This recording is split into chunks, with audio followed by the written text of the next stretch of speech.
I've been encouraged by the number of black people that I've met here in Berlin, here in Germany. Despite how difficult the terrain might be for you, you're still doing what you can. I want to salute the courage of our brothers and sisters.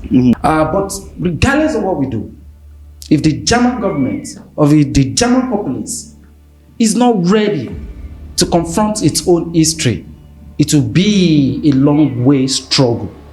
And it doesn't have to be. For instance, I was in the store, one of the stores recently, and I came across this. This is a commodity for shoe and what have you. But when you look at this, you would see that there's an emblem of colonialism. The image, in itself, it's a racial symbolism, which. Hey guys, welcome again to another episode of Onlyfacts podcast. As always, it's amazing to have you here, and we am here today with my amazing co-host Livingstone, and then we have an amazing guest today. I'm gonna let him introduce himself, but first, Livingstone, do you have anything to say just before we start? Not really. Alright, so so just so I don't get your name wrong, is it Maboru or how do you pronounce it? It's Maberu. It's Maberu. Okay, Mr. Maberu. Nice to meet you and welcome to our podcast today to have a very unique conversation which I find very interesting as a Pan-African living in Germany basically. So I'm curious to explore that, why you consider yourself Pan-African and specifically Nigerian or specifically Guinean or specifically whatever country it is as well. So please, can you introduce yourself to our audience and then let's start digging in. My name is Temitokwe Faguwa Maberu. Okay. I'm an historian. I'm an African historian. I'm also a musician. I play music. Cool. I play Afrobeat. I play tenor saxophone. Okay. I'm one of those guys that are interested in continuing the legacies of Fela Anikulapo Kuti. That is the founder of Afrobeat music itself. And I'm currently a postdoctoral research fellow here in Germany, where I'm currently researching on LS Black presence in Europe. Of what? LS Black presence in Europe. Oh, yeah. Black presence in Europe. Oh, amazing. Oh, that's really unique. How's that going though? Well, I would say interesting. Yeah. Getting to find stuffs that you never thought of. Things that you did not envisage before now. Yeah. It makes It makes the research very interesting. Is there like a key focus? That you like. Oh yes.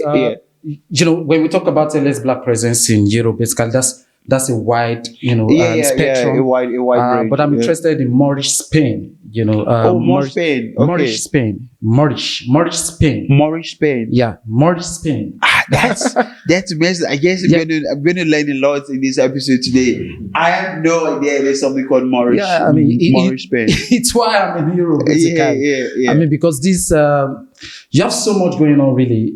So much historical narratives that have been reduced or that have been dumped into the trash can of history. One of those narratives, clearly, is the presence of Black people in Europe before the Atlantic slavery. Okay. So there's what we call the Moorish Spain. Black people were in modern Spain, beginning from the 8th century down to the 15th century. Okay. Where they established what we call the Moorish civilization. Yeah. Alongside with the Arabs and the Jews in that society. But of course, it's not on the mainstream of knowledge. It's not on the conventional side of knowledge. Clearly because of, the continuing dominance of Eurocentrism, in ensuring that other people's history, quote and unquote, are not being heard of, or other people's history, are being emasculated as best as possible. So I'm an African historian, and I have the duty of ensuring that those voices are being heard. Yeah. That's amazing. Yeah. So what get you interested into activism, into history as well? Well, it was in my making, really. Okay. I wanted to study law, back as a prospective undergraduate student. I wanted to study law, but eventually I found myself in the classroom of history. And I would say that that is perhaps one of the biggest interesting things to have ever happened to me. Yeah. Really, because history is about everything. True. History teaches little part about everything. You cannot be a professional historian and be ignorant about the world. Definitely not. Before coming down to Germany, Yeah.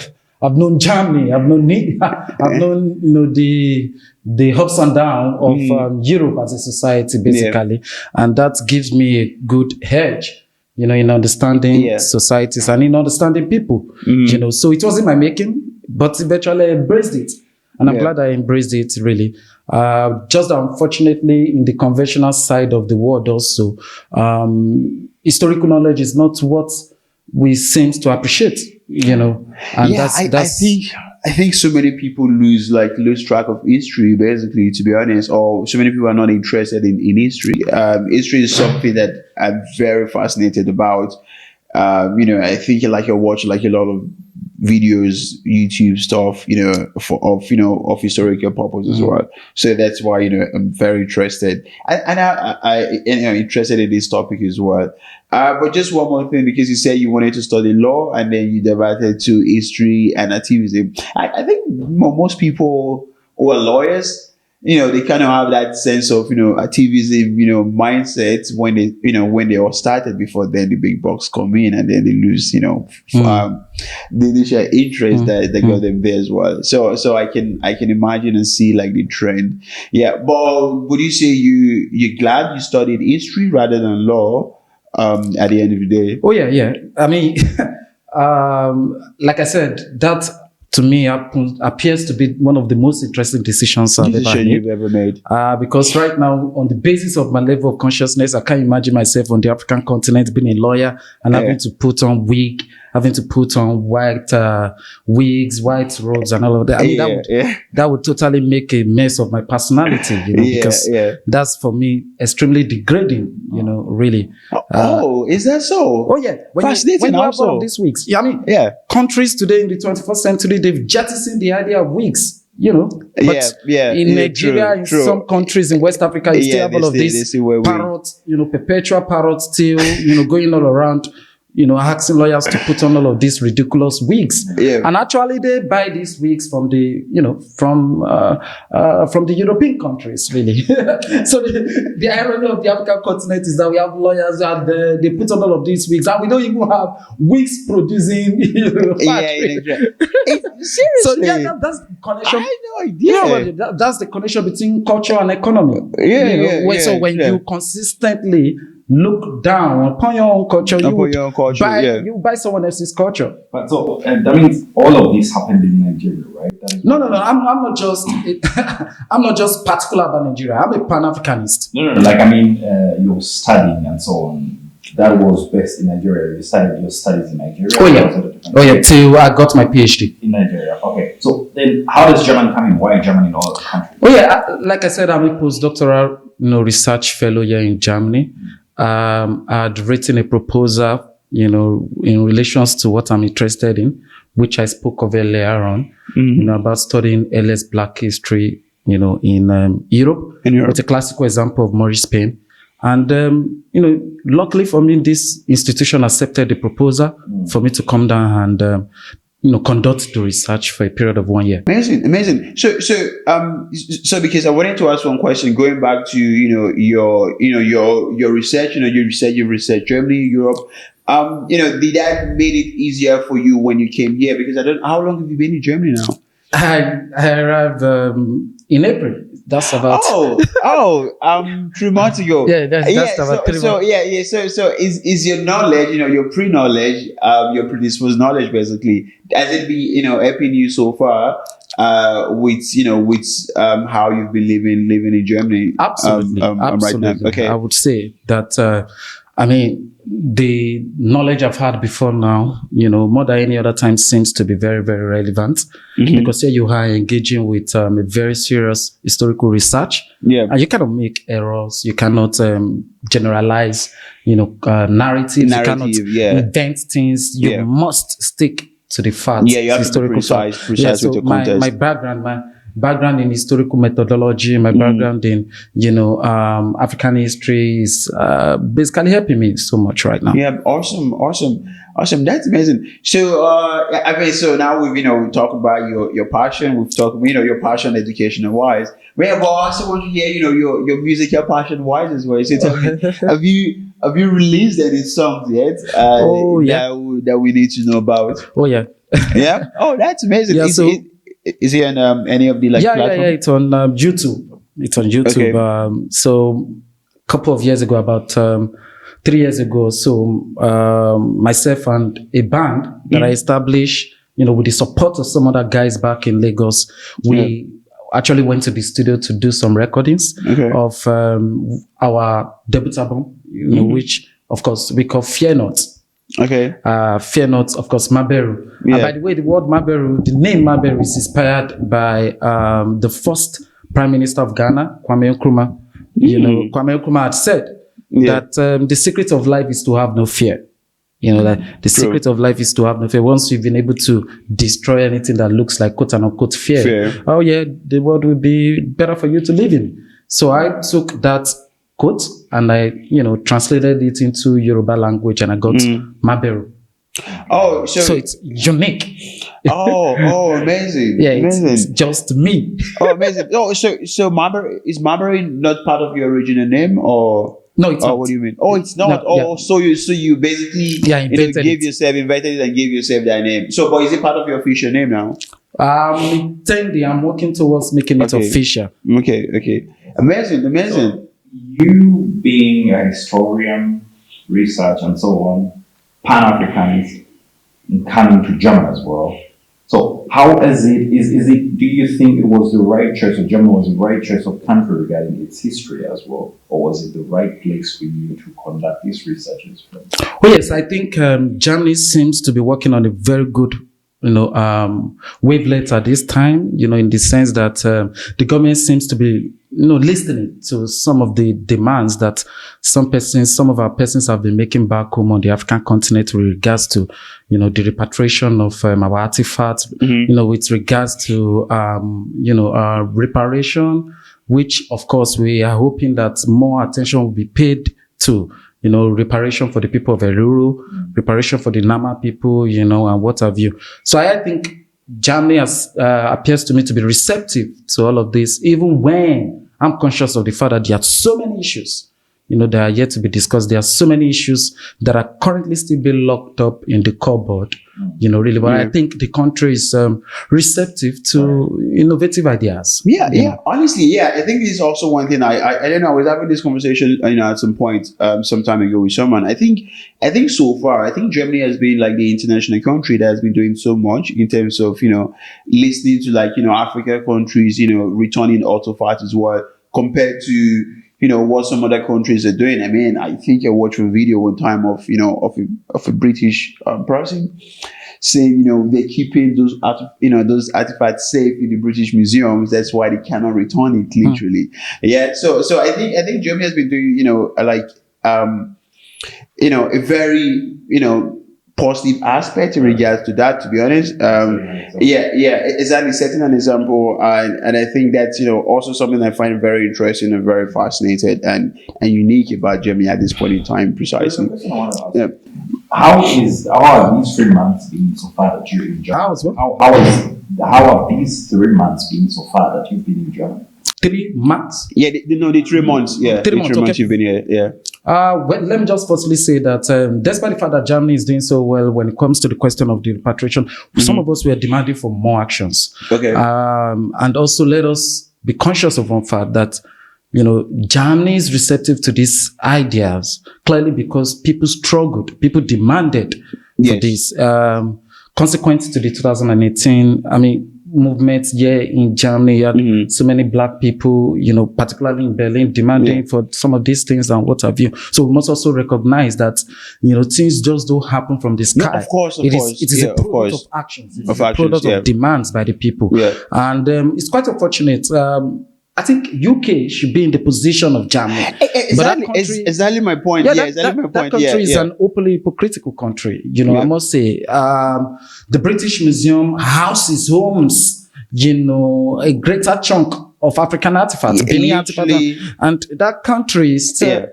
So because I'm originally from Benin, and literally in the British Museum we have a section dedicated to Benin artifact. Literally everything there is from Benin. So the problem now is we tell them you have to return those because the stuff were basically stolen and gotten illegally, and and then we always come back to this, to this notion that it's safer there. So again, I totally, agree with you. I think, people like you have done like a wonderful job, like putting pressures on this country. I'm just saying, there's one thing for people fighting for it. There's another thing for the person you're fighting against. It's just a matter of time. All of the countries, all of the countries in Europe will be forced. Because for some of us, my fingers crossed. It's just a matter of time. Things cannot continue like this. UK cannot continue to home them. They do not belong to those museums. Because in the 21st century, you wouldn't believe that a nation like UK would home. Because for us, they are synonymous to war trophies. Yeah. War trophies in the 21st century. Can you imagine? For sure. And this is a country putting out its chest as if, it's the citadel of freedom, the citadel of democracy. So these hypocritical tendencies is just a matter of time before they will come to an end. Yeah. Amazing. Be it in France, be it in, It is. So I think my next question is. But sorry.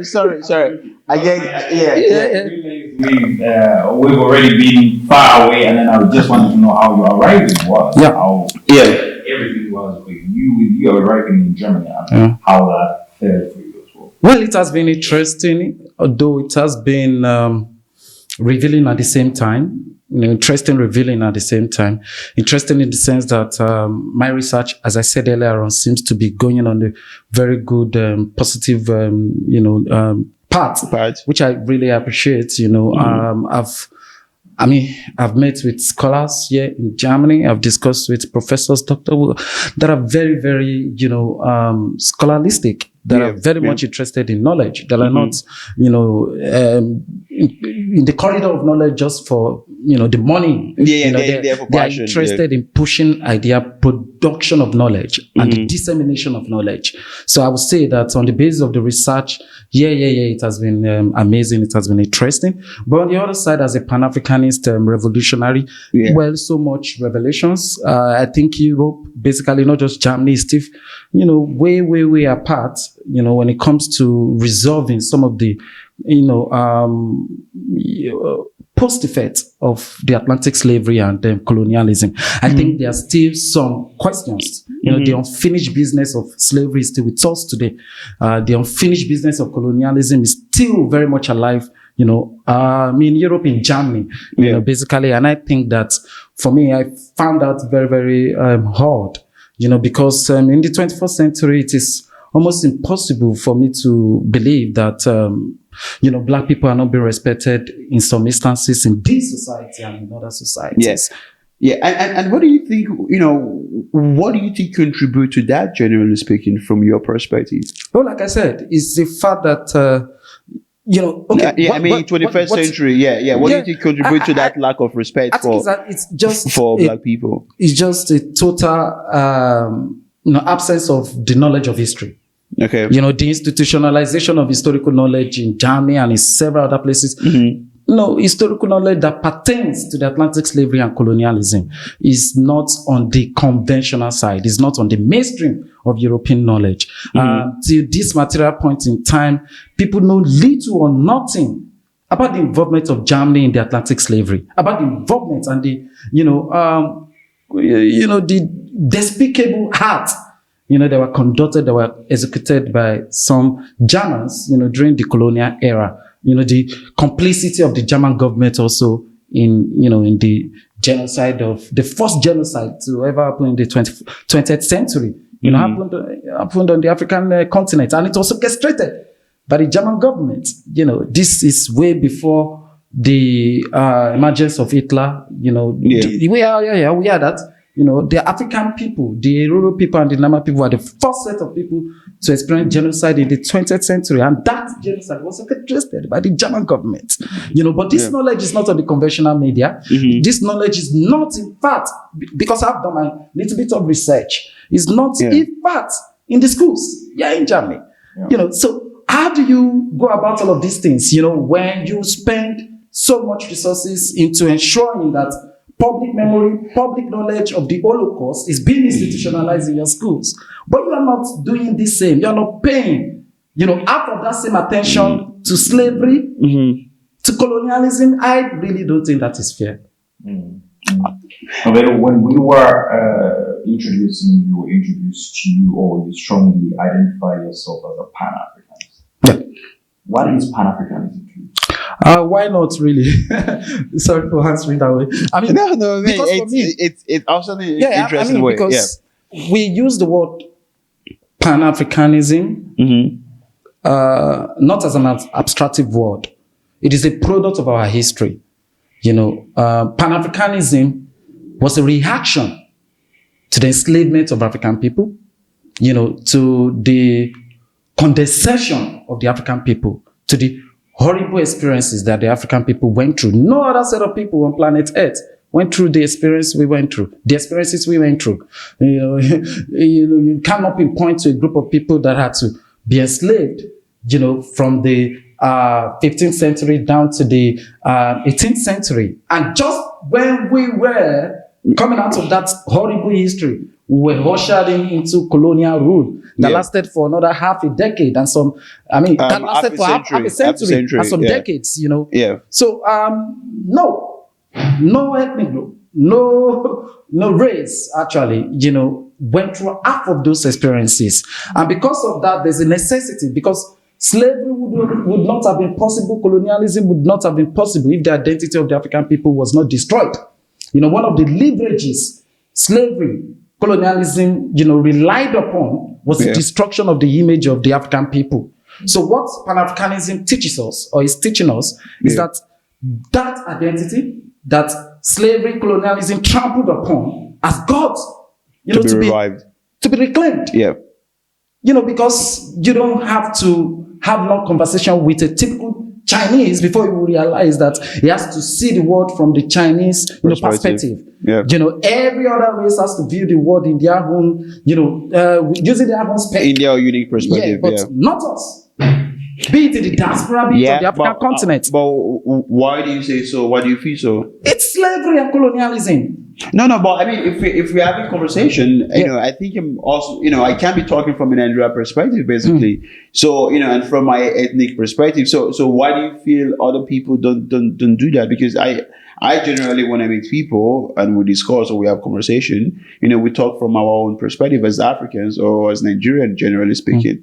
So, but why do you say, but I'm just curious, to know from your perspective, basically, why you say, when you speak to Africans, you're not talking from their perspective as an African, just the way you talk to a Chinese, and, a Chinese will talk to you from his perspective as a Chinese. Well, it is again the legacy of Atlantic slavery and colonialism. And what these two horrible periods did was to ensure that we were being taken out of Africa, psychologically, culturally, so that you live within the African continent, but you still do not understand, the continent you're living in.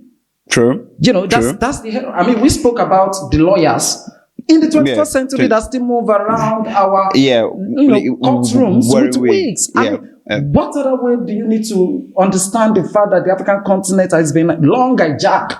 Our identity is not being institutionalized politically, socioculturally, economically. But do you feel like integrating, other people's, other part and bits of other people's culture, or let's say how they dress or something, do you think integrating that into your society is a bad idea? We actually never had any time to negotiate that. Integration should be your decision to make. Yeah, to make. True. We're forced. True. No, we're headed into that way of life. Yeah, but it's also your decision to repel it. Yeah. After colonialism. Yeah, though. but unfortunately, today on the African continent, we have perhaps the most terrible ruling class in the whole world. Yeah. That you and I can agree on every day. Every day. Yeah, we can agree on that. Oxfam had just given a report that the continent that least invests in the educational sector is the African continent. That I agree. The richness of the continent. I agree 100% on that. So today, actually, it is this analogy. There's an analogy for this. You can imagine the African continent today as a prison, basically. And the wardens, those that are in charge, keep ensuring that the cells are well kept, are actually members of the ruling class. The so-called head of state, the so-called, president, and all of that. They are the, wardens in these prisons. Yeah. And the actual owner of these prisons are actually in the global north. That's the analogy for the African continent today. And which is why the African people has got to, rise, to demand for the institutionalization of their Africanity in their continent, in their homeland. That I agree 100%. Because all of these so-called leaders are just puppets. IMF, World Bank, these are the guys that are actually in charge of the, economic affairs of the African continent.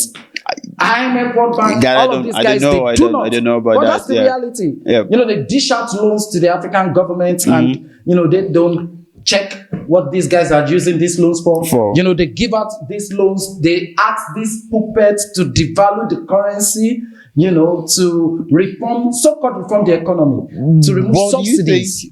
But do you think that's mostly because some of these leaders are just actually incompetent, right? Or because they are corrupt? Because again, if an international bank is giving you advice to devalue your currency, if you lack incompetency, you think they know more instead of you arguing your own case on why it doesn't work. So from my perspective, sometimes do you think this is just sheer stupidity from their part of not being well educated or well experienced enough? I don't think it's about education. I don't think. Because back in Nigeria we had a terrible experience in the 1980s with the emergence of the structural adjustment program. This was the first time World Bank would actually show its true color, in Nigeria, and this structural adjustment program, occasioned, the decline, the backwardness of the Nigerian economy today that we are witnessing was actually occasioned in the 1960s by this backward SAP program. Under the backward regime of Babangida, they took these loans, they reformed the economy, they privatized the entirety of the economy. So, having gone through that kind of horrible experience, you would have expected that in the 21st century, no government on the African continent will be knocking at the door of IMF and World Bank for loans. But surprisingly, they are still doing so. The current president in Nigeria is more or less like a beggar to IMF and World Bank. That is what we need. Would term as neo-colonialism. Exactly. But to come back to Germany, right? I'm realizing the tension will be more into how we are still, or how neo-colonialism still exists in that way. But coming back to Germany as a country as well. You saying you're Pan-Africanist and so on. Why am I insisting on this? Because you're practicing it in Europe right here. Do you think this is the right place, to be specific, in Germany? Do you think in Germany is the right place for you to claim being a Pan-Africanist to practice your Pan-Africanism here, but also staying here and not staying in Africa? In Nigeria, for example. Anywhere you have a black person existing, that black person must think within the context of Pan-Africanism. And Pan-Africanism is not a restricted idea. It's not restricted to the African continent. And it's not what you practice, it is what you live. It's like a living experience for me.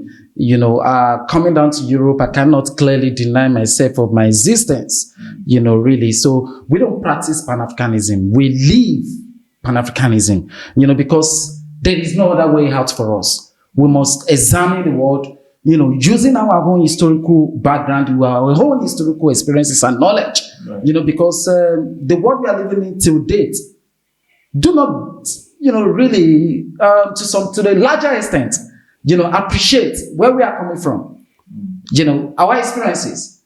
The world we are living in today, is such that, in fact, the entirety of those experiences, they want to treat it mythically, as if it never existed, as if it was not factual. So when you are living under that kind of condition, you cannot but embrace your identity and use it as an emblem to understand, the society you're living in and to understand people living in that society. So we are not practicing Pan-Africanism. We are living Pan-Africanism. And I would say back here in Europe as a Pan-Africanist revolutionary, I've seen a lot. Part of which I said earlier on in the sense that the society, there's still this lacuna, in understanding, basically, the enormity of what was done during the Atlantic slavery and colonialism.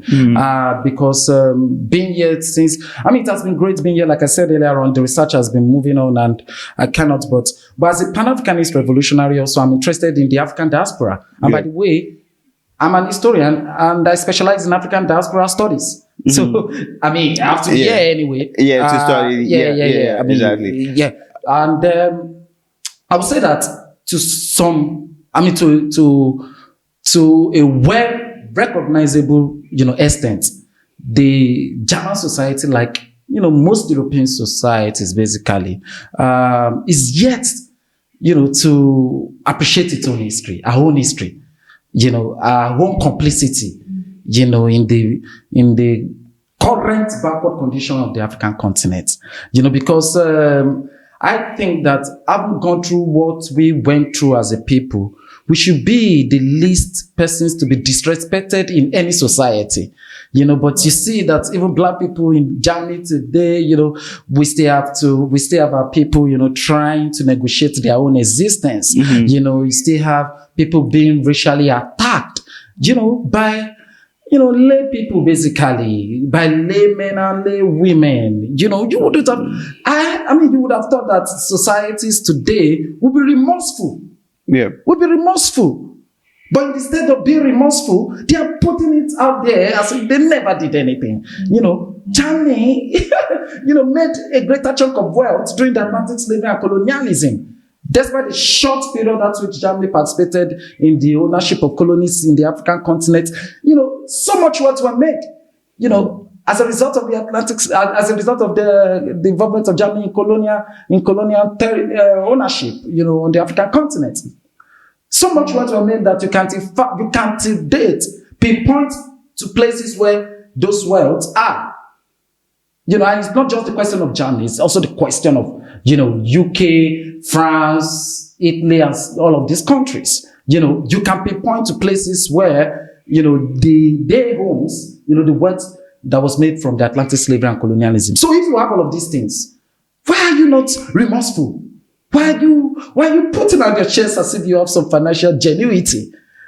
So I think that understanding is missing essentially. We should be one of the most respected people in whatever society we find ourselves.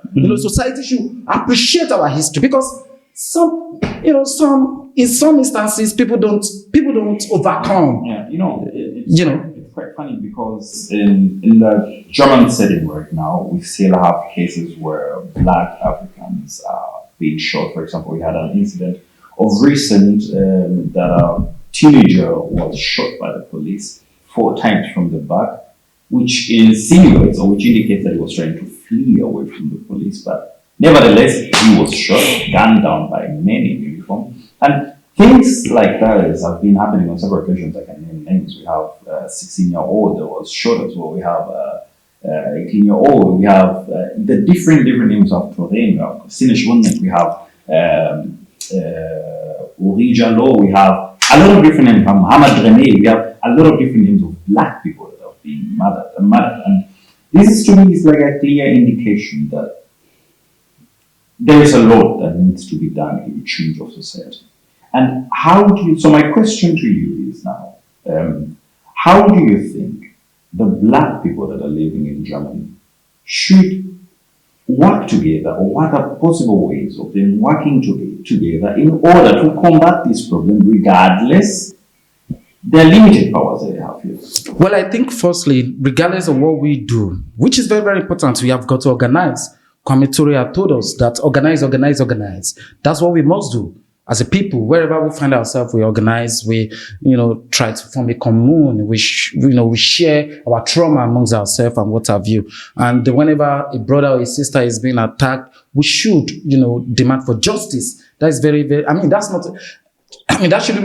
a given, basically. That should be a requisite for us as a people. But regardless of what we do, if the German government or if the German populace is not ready to confront its own history, it will be a long way struggle. And it doesn't have to be. For instance, I was in the store, one of the stores recently, and I came across this. This is,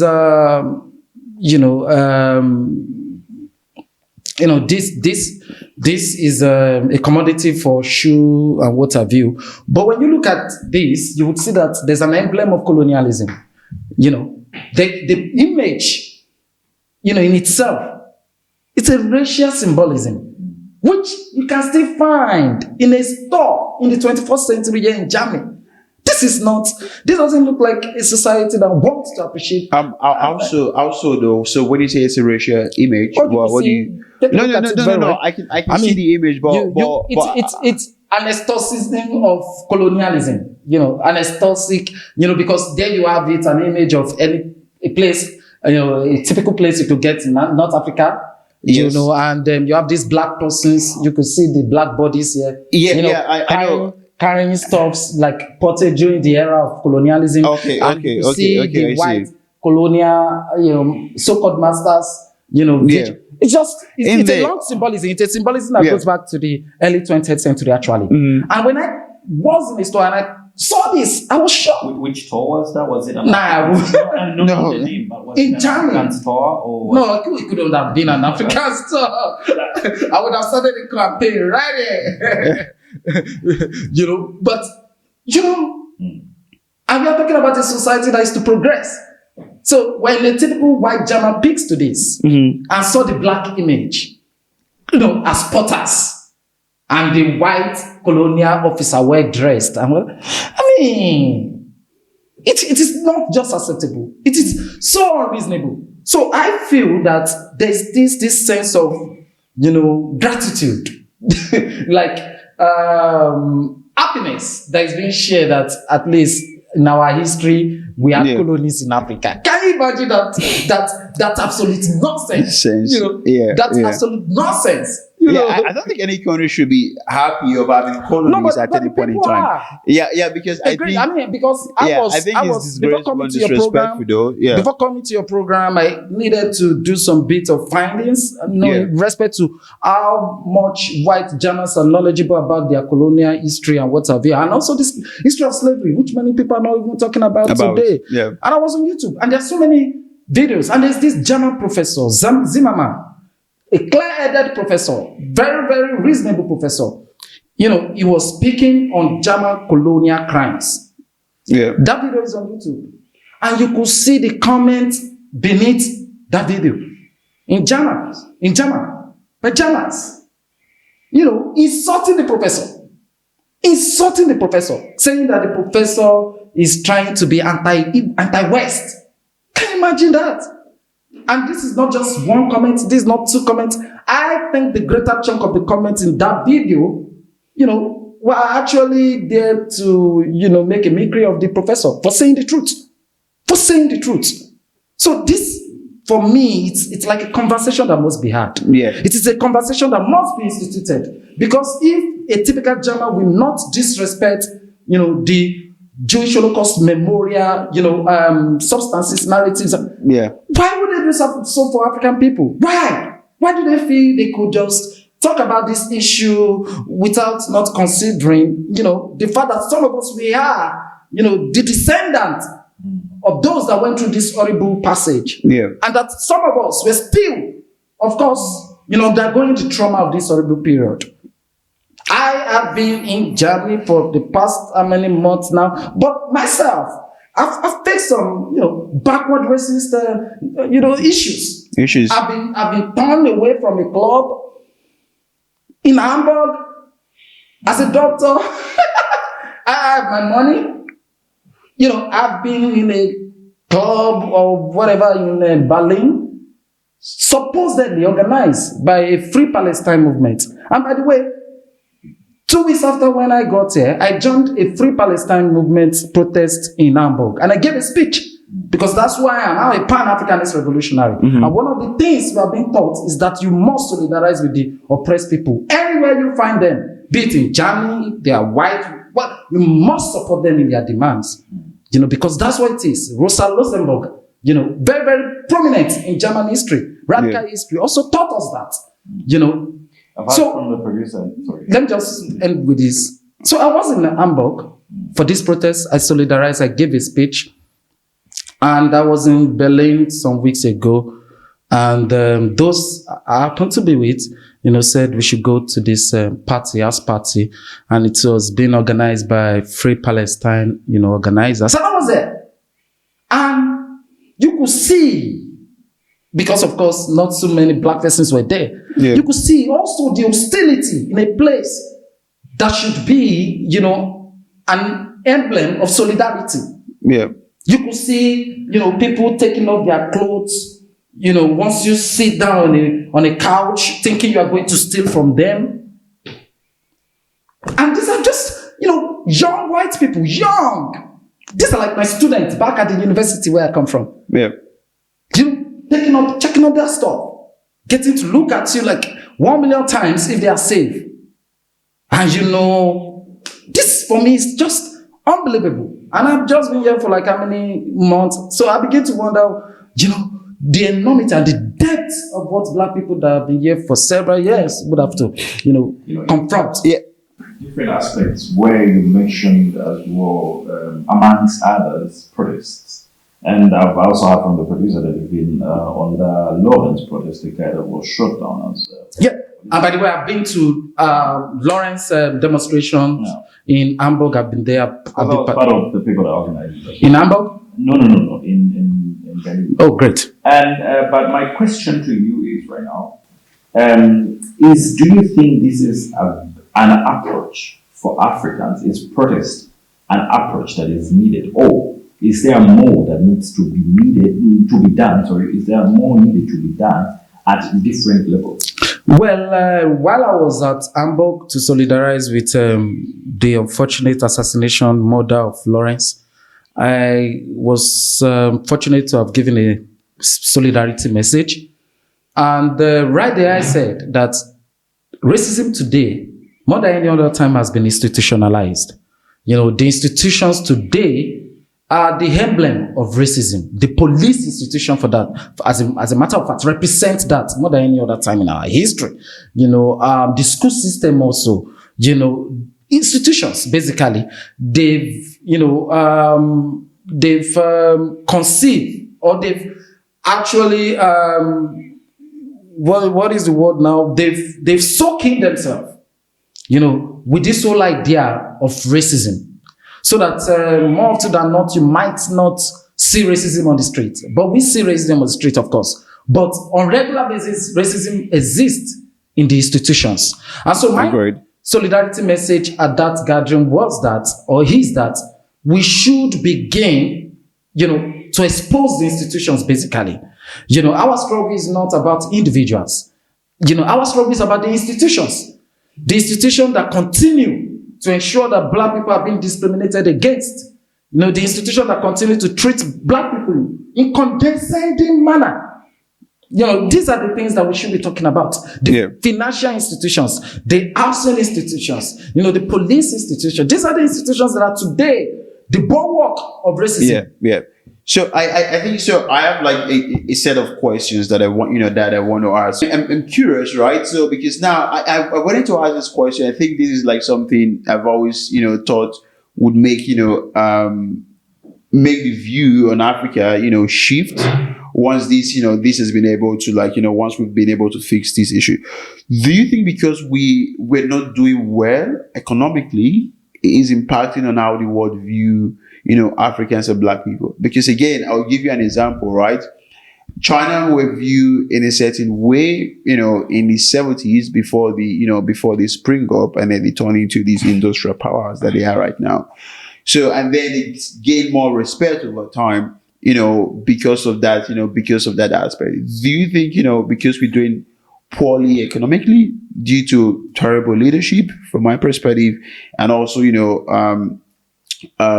leader not wanting to educate the masses as well, basically. So do you think that's what is causing, some of the views, or some of, or the causing the way, people in the Western world view Africans? Yeah, I think there's a connection, there's a nexus, because of course, if you are economically, viable, you'll be, less likely disrespected, even in your own society, not just, in the outside world, basically. Absolutely. So that is indeed a cogent factor. Yeah. That's a factor that cannot be, jettisoned. The fact that we have terrible, members of the ruling class across the African continent, those that have refused to allow the African people to enjoy the benefits of their natural resources, those that have, ensured that the people are being kept away from, normal existence in the 21st century. Yeah. Awesome. So these issues basically are all wrapped up in our, contemporary experiences. But my intervention also on that would be that in the Western world, there has to be a logical understanding of why the African continent is what it is today. And I think that leads to my second question, right? So, sorry, I don't want to cut you short, but that leads to my second question. So, because again, we've discussed basically on all of these key points, during this conversation. So, I think you've talked about, introducing this in the educational system as well, right? So, are there any other things, and any other recommendation you would give as well on how they can basically learn? And now they can, try to get more educated and more enlightened in stuff like this, so they can be more, susceptible to, to this tiny thing, not tiny, like this massive thing, what they were part of, how they can make up for it, how they can be better, and how we can all move forward. Certainly. Yeah. I mean, which is the point around the Western world? I think to a very large extent, the Western world is extremely hypocritical, in addressing Black, quote unquote issues, or in, attending to, the Black people that they have in their various countries. In the sense that for every Black person in this society or in whatever society, they are product of your history. Whenever you see, as a white person, whenever you see a Black, you are seeing your history, basically, to some extent. Because indeed, some certain dividends, that were made from the Atlantic slavery and colonialism in the West seems to, be hidden in the cupboard. The government really don't want people to know that, this is the source of our wealth. When in actual fact, some of us, we disagree with that. For instance, here in Germany, there is a particular firm that is still into metal processing work, Wessler, metal processing, whatever. But this is also a company that its wealth goes back as far back as the 16th century, as a slave trading company. This Wessler, whatever, in 1528, actually transported 4,000, Africans. Enslaved Africans, kidnapped Africans, captured Africans, transported, kidnapped Africans from West Africa to the Caribbean. And not just that company. You have the Frugal, you have the Badenburg African Company, established by Duke Ferdinand Wilhelm. An important guy. It appears to be an important guy in Germany today. Despite the fact that he was involved in the triangular, trade that emanated from the Atlantic slavery. Okay. Yeah. So, So, and you have many of these guys today whose names are being respected, in fact, they are bust of it for them, they have institutions being named after some of these persons, you have streets being named after some of these persons, like the guy that orchestrated the killings of the Eruru and the Nama people during the 1904 to 1908, war in that territory. What is his name? Colonel Lubeck or something, Yeah. So, he has a part of institution, okay. He has a section of an institution in Amber being named after him. Okay.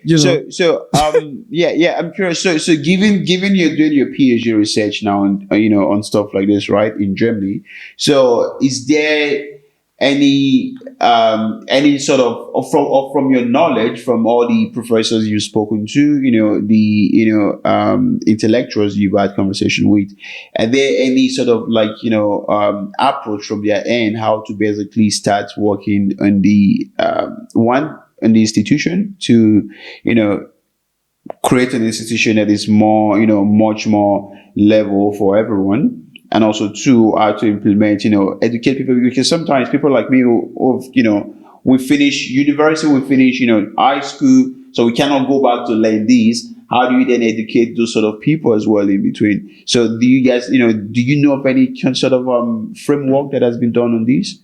Before answering your question, please, let me just, because it's very, very important as an historian, one has got to be accurate. The colonial soldiers, that were responsible for the genocide of the Eruru and the Nama people in East Africa. You have von Trotter and you have von Leto.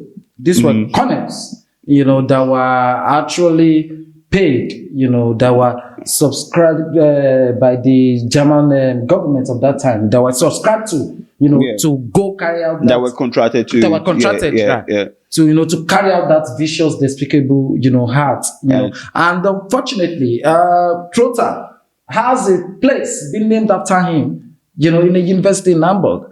And then you have Lotto that, in fact, has about 3 street names, in some cities here in Germany. And these are just 2 instances in several other instances, basically. So I think the society has to wake up to its own history and make amends, To the question being asked, I think that German scholars, white scholars have met with some number of persons are interested in changing this narrative. But I think more has got to be done, because the government, if the government is not willing, then scholars have to push the government into, some of these things have got to be institutionalized. Just individual, approach to some of these issues cannot really get us to where we are going. As the government intervention is very, very important. The knowledge system has got to be decolonized. Eurocentrism seems to dominate the entirety of, no, not the entirety. Eurocentrism seems to dominate, the understanding of Europe, the entanglement of Europe and Africa. Eurocentrism is still the lens upon which Africa is being understood.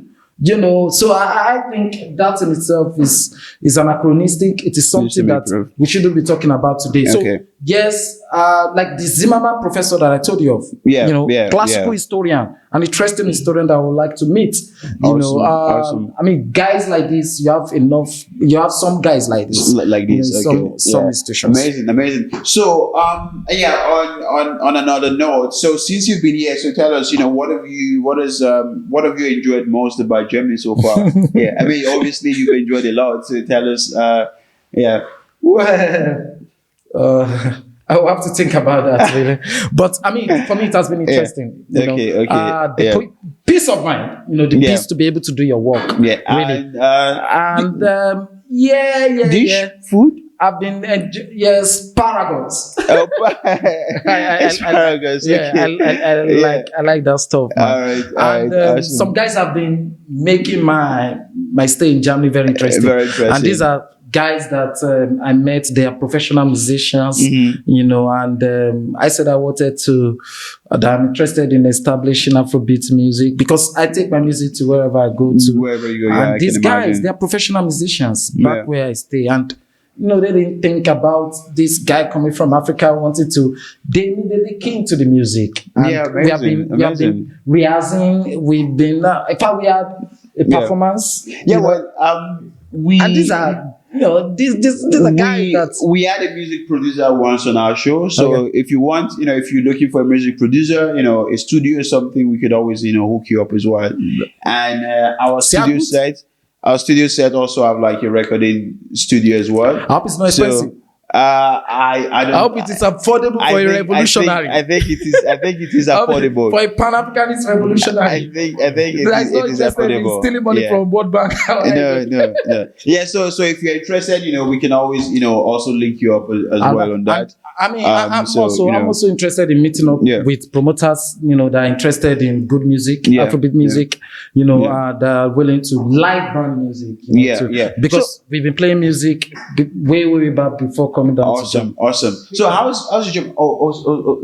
Sorry, you want to go? No, because it's not something that should take so long. I just wanted you to give your point of view on this, because we've seen this music maybe a new wave that is maybe a revolutionary wave that is going to change the world. Because if you look at, for example, Bobby Wine, if you know Bobby Wine, a musician and politician now, and he is killing it all over the world. It's like, I'm on the wave of, I'm on the course of changing the world. And you coming in, I'm Pan-Africanist, but I'm also a musician as well. So maybe music is, in a sense, is one way of liberating Africa. It is. Where's Bobby Wine from? That is a Uganda. But music has that, potentials actually. Music can radicalize and can de-radicalize actually. Music can be considered to be, like water. It depends on what you do with it. Or hearts, basically. That's what art. But the irony of the African continent today also is that, the African diaspora is that the kind of music that is also on the conventional, on the mainstream, that is being supposedly believed to come from Africa is not political in any way, unfortunately. Touted Afrobeat, that a lot of this guy, which to me has nothing to do with Afrobeat. The original Afrobeat created by Father is far away from being, purposeful. It's far away from, the recipe that is needed for genuine transformation. Because as members of the global African community, we must understand our tax. More than any other human being, we have greater tax. And so you cannot, rely on a music that is telling you about materialism, that is telling you about, you just have to disrespect women, or, no. For some of us, we've gone way above that backward level of consciousness. So we are saying to these so-called musicians that if they want to genuinely contribute to the upliftment of the global African people, they must stop this backwardness that we have in the music, in their music. Awesome. I agree as well. So just, just my two wrap-up questions, right? I know you're new here in Germany. So how's your German so far? Oh, I'm working on it. It's Scandinavian.klein. Yeah, super. I think I like the language in a way. Interesting to see, an African person who actually likes the language. But you see, that's my calling as an historian. You see, language is very, very important to us. Language is the codification of the history of a people. If you want to understand the history of a people, study the language of the people. So I've been just that I really do not have that, desired time to focus on the language, because I have to do the research. But I hope that in the coming period, I would be able to take some rest out of the research and focus on, because the language is complex. And at the same time, there's more to it in the sense. For me, studying history. You can get to see what the society was during the medieval times if you study the language. Interesting. The language seems to be extremely gender conscious. There are some certain adjectives, there are some certain words for women, for men, and for men. As a cultural activist also, I understand. You understand the antecedents of that, and I'm interested in perusing the more. Yeah, so I'm interested in language, Awesome. Yeah. So on a final note for me, right? So what's the future for for Membero? What's your future plan?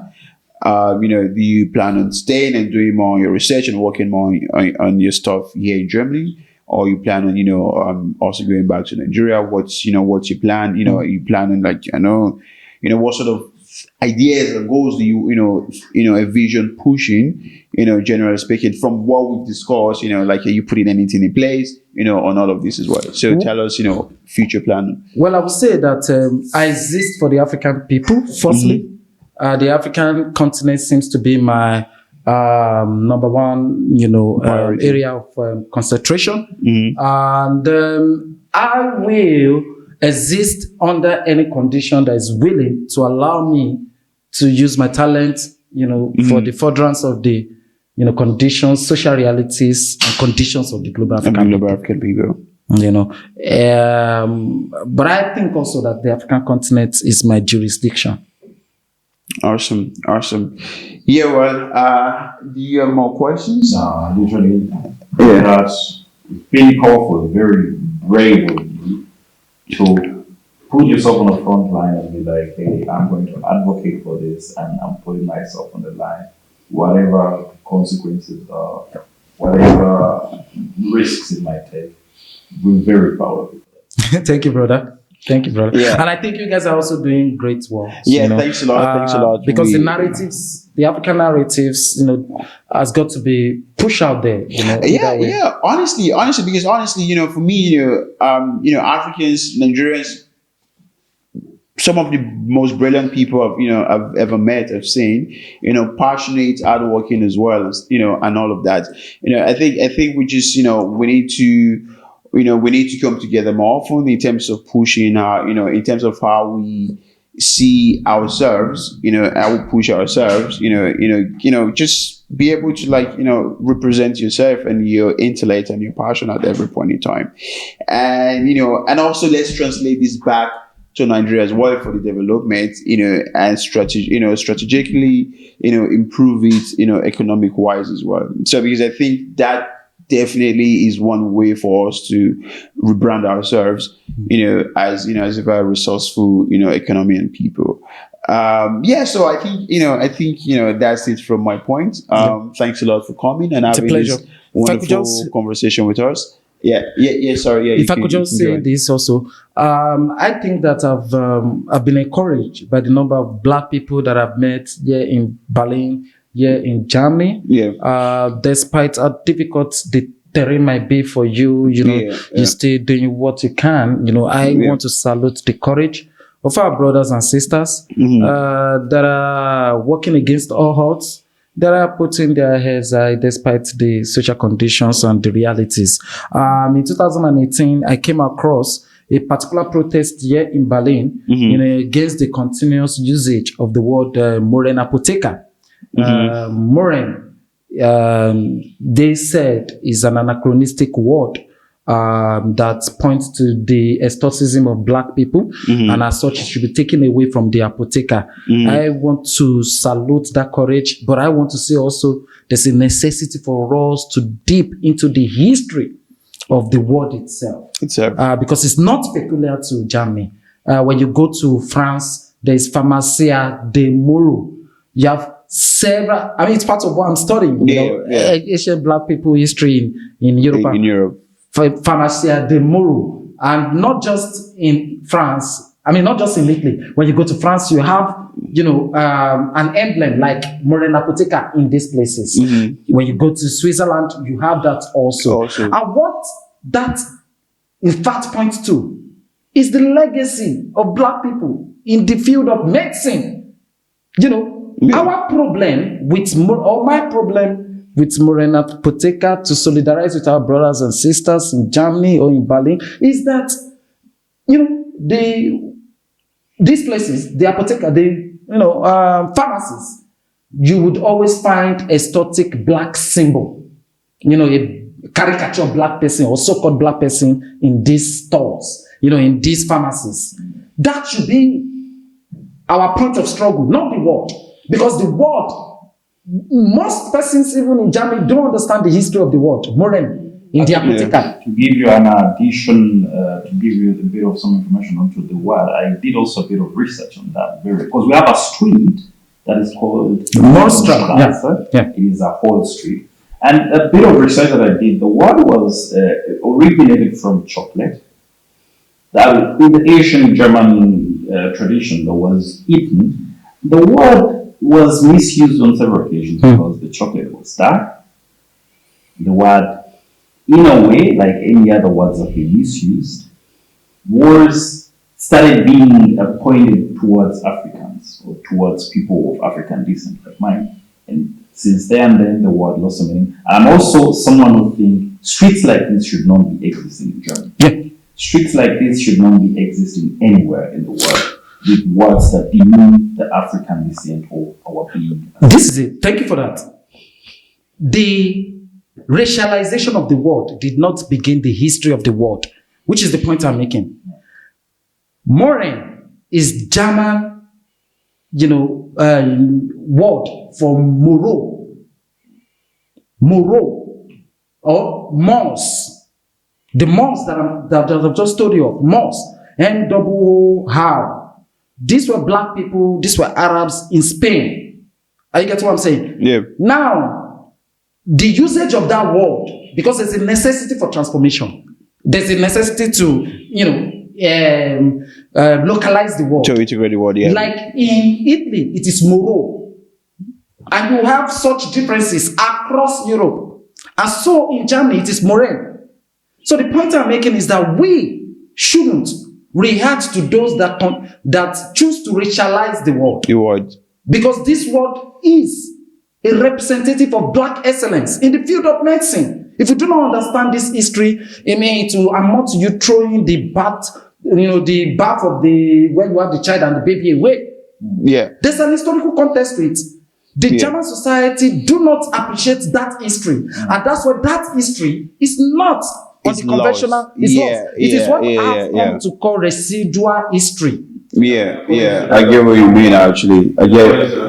Do you think that also the pictures of African children put on the that's what I said. The symbolism, the racialized symbolism is what we should struggle against. Not those words that point to our excellence. Because this society is struggling to, in fact, recognize us in the first instance to begin with. So when we begin to jettison those words, they can be ignorant about the world. But we should not be ignorant about our legacies. Right. Yeah. So I think it's more of educating people on what the word means. Because it goes back. It goes back. The history of the world began with the Atlantic slavery. With the racial slave, but it goes back beyond then, which had a different meaning prior to the field of medicine. Prior to slavery. When I would want you to Google Farmacia de Moro in Italy, you would see how they in fact institutionalized the knowledge of black people in medicine in that pharmacy. That this is not a racial, it can be racialized in Germany, but we cannot because of that. Of course, we must condemn the racialization. That condemnation of that racialization is very, very German. But we should not lose our history to that process. Right. We should not lose our history to that process. Yeah, well, awesome. All right. Thanks a lot. I think I've learned a few stuff from this conversation. To be honest, I'm always very, very, very, very, happy when I'm able to learn something from a conversation like this. So thanks a lot for coming again. I appreciate you, and I hope our audience has also learned some things from this as well. At least these are conversations we're having from a positive place, to educate people, to enlighten people, and to fix some of the problems and issues that we have around the world as well, and how people view Africans in Germany, in Europe, around the world. But specifically today, we're focusing on Germany, Berlin, Hamburg, Munich, whatever city in Germany as well. So thanks once again, my brother, and we appreciate you. So do you have any final words? So guys, please don't forget to like, share, Please follow us on all our social media platforms: Instagram, Twitter, TikTok at Onlyfacts podcast. And then please go watch this video on YouTube and like and share and subscribe. Yeah. Thanks again and see you next week. A vote is in. Yeah. Cheers. Brothers. Yeah. Thanks a lot.